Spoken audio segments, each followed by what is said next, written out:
বাজারে বেড়েই চলেছে চালের দাম। প্রশাসনের অভিযান, শুল্কমুক্ত চাল আমদানির পরেও নিয়ন্ত্রণে আসছে না দেশের চালের বাজার।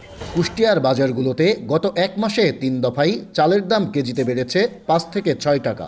সরু মিনিকেট চালের দাম কেজি ঠেকেছে 80 টাকায়। নিম্ন আয়ের মানুষের মোটা আটার চালও বাজারে কেজি প্রতি বিক্রি হচ্ছে 60 টাকায়। মিনিকেট আজকে কিনলাম হচ্ছে 1950 টাকা বস্তা, 78 টাকা কেজি। আমরা এখন এতদিন 78 বেচছি, আজকের থেকে 80 টাকা করে বিক্রি করব। কাজলতা এবং 28 যথাক্রমে 70-60 এইভাবে বিক্রি হচ্ছে।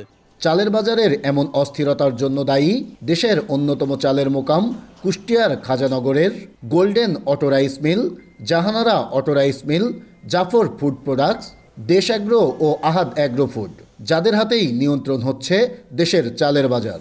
নিয়ম নীতিকে তোয়াক্কা না করেই এই মিল মালিকরা খেয়াল খুশি মতো বাড়াচ্ছেন দাম, লুটছেন অস্বাভাবিক মুনাফা। এবার যে ক্রাইসিস সংকট সৃষ্টি হয়েছে সেটা মিল থেকেই চালের দামটা বাড়তি হচ্ছে, বিক্রি হচ্ছে, যার ফলশ্রুতিতে ওই সব দিকের বাজারেই অস্থিরতা দেখা দিচ্ছে। ধানের দাম কতটুকু বাড়লে চালের দাম কতটুকু তারা বাড়ায়, এটাই এক পর্যন্ত উপযুক্ত হিসাব মিলালারা দিতে পারে।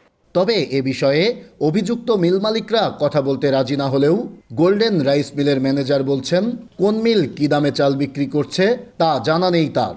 বেশি দামে ধান কেনার কারণেই তারা চাল বিক্রি করছেন বেশি দামে।